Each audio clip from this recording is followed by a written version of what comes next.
Hello friends, स्वागत है आप सबका आपके अपने यूट्यूब चैनल इज़मा इन्वेस्टमेंट में। एक बड़े कंसोलिडेशन के बाद में पावर सेक्टर में एक ज़बरदस्त पावर देखने को मिल रही है। फ्रेंड्स, इस सेक्टर में जिस तरह के डेवलपमेंट्स हो रहे हैं, पावर की डिमांड जिस तरह से बढ़ रही है, रिन्यूएबल एनर्जी पे जिस तरह से फोकस बढ़ रहा है, काफ़ी सारे एनालिस्ट के रडार पर ये सेक्टर है और ये बात कही जा रही है कि अगर लॉन्ग टर्म की बात करें तो ये एक बड़ा मल्टी बैगर साबित हो सकता है। तो फ्रेंड्स, इस सेक्टर की एक दिग्गज कंपनी टाटा पावर के बारे में इस वीडियो में हम बात करने वाले हैं, क्योंकि ये सेक्टर बहुत लंबे कंसोलिडेशन से बाहर निकला है और इन्वेस्टर्स को लग रहा है कि यहाँ पर एक ज़बरदस्त रिटर्न देखने को मिल सकता है। मेरे पास पर्सनली काफ़ी रिक्वेस्ट आ रही थी कि टाटा पावर पर एक वीडियो बनाकर मैं पोस्ट करूँ। तो फ्रेंड्स, टाटा पावर के साथ साथ इस वीडियो में हम पावर सेक्टर पर भी आउटलुक शेयर करेंगे कि आने वाले समय में किस तरह का रिटर्न यहाँ पर मिल सकता है, फंडामेंटल्स इस सेक्टर के किस तरह से बदल रहे हैं और कौन से शेयर्स आपको रडार पे रखने चाहिए। फ्रेंड्स, एक लंबे कंसोलिडेशन के बाद में 2008 के बाद ये पूरा सेक्टर ठंडे बस्ते में चला गया था। 12-13 साल के लंबे कंसोलिडेशन से ये जो है स्पेस निकला है और यहाँ पर एक ज़बरदस्त रिटर्न, ज़बरदस्त मनी इनफ्लो पावर स्पेस में इंडिविजुअल इन्वेस्टर्स और इंस्टीट्यूशनल इन्वेस्टर की तरफ से देखने को मिल रहा है। बड़े बड़े अपग्रेड टाटा पावर जैसे स्टॉक पर ब्रोकरेजेस की तरफ से आ रहे हैं। तो क्या इतने बड़े रन के बाद भी अभी भी इस स्पेस में इन्वेस्ट करने का समय बचा और इसका फ्यूचर क्या हो सकता है? सबसे पहले हम बात करते हैं कि क्या वो फैक्टर हैं जो रैली को ड्राइव कर रहे हैं।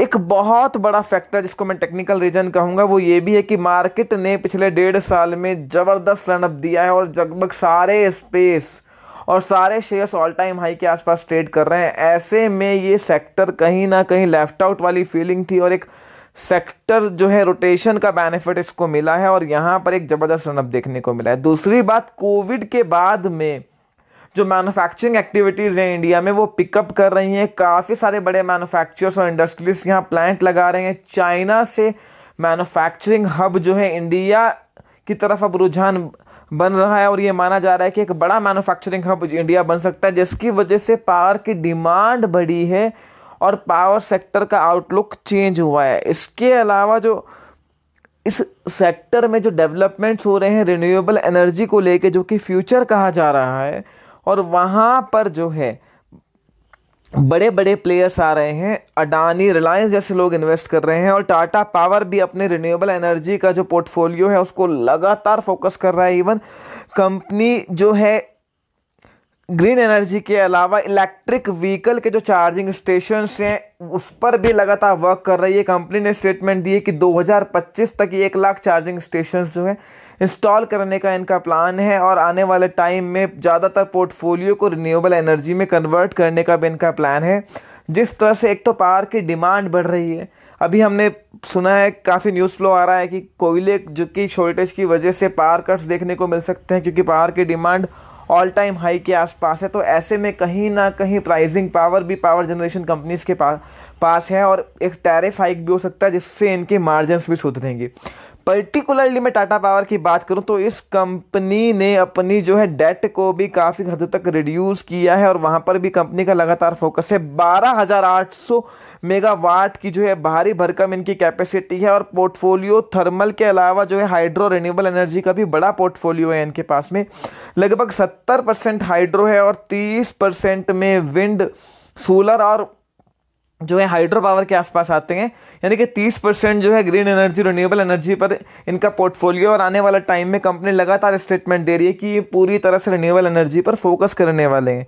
फ्रेंड्स, पावर एक ऐसा सेक्टर है जो आप कह सकते हो कि रोटी, कपड़ा और मकान के बाद में अगर चौथी चीज़ आदमी को चाहिए तो वो पावर है, यानी कि बिजली है, इलेक्ट्रिसिटी है, जिसके बिना आप रह ही नहीं सकते और गोइंग फॉरवर्ड इसकी डिमांड बढ़नी ही बढ़नी है, बोथ रेजिडेंशियल में भी और कमर्शियल में भी। और यहाँ पर टाटा पावर एक बड़ा प्लेयर है और यहाँ पर जो इसके जो टॉप लाइन और बॉटम लाइन है वो आने वाले टाइम में बहुत ज़बरदस्त तरीके से इंप्रूव हो सकती है। 176 रुपये का अभी जो है इसका रेट चल रहा है। लगभग अगर बात करें तो ट्रेलिंग 12 मंथ बेसिस पे 35 के पी पे ये स्टॉक आपको मिल रहा है, जो मैं कहूँगा कि एकदम रीजनेबली वैल्यूड है। इसकी ग्रोथ को देखते हुए मेरा पर्सनली मानना है कि ये पर्टिकुलर कंपनी 20-22% के CAGR से ग्रो कर सकती है अगले 3-4 साल में। जिस तरह की कैपेसिटी इंस्टॉलेशन ये कर रहे हैं, कैपेसिटी एक्सपेंशन की बातें हो रही हैं और रिन्यूएबल एनर्जी पर फोकस है, ईवी पर जो है, जिनको चार्जिंग स्टेशन पे फोकस है, वहाँ से भी एक बड़ा रेवेन्यू अगले 4-5 साल बाद हमें देखने को मिल सकता है।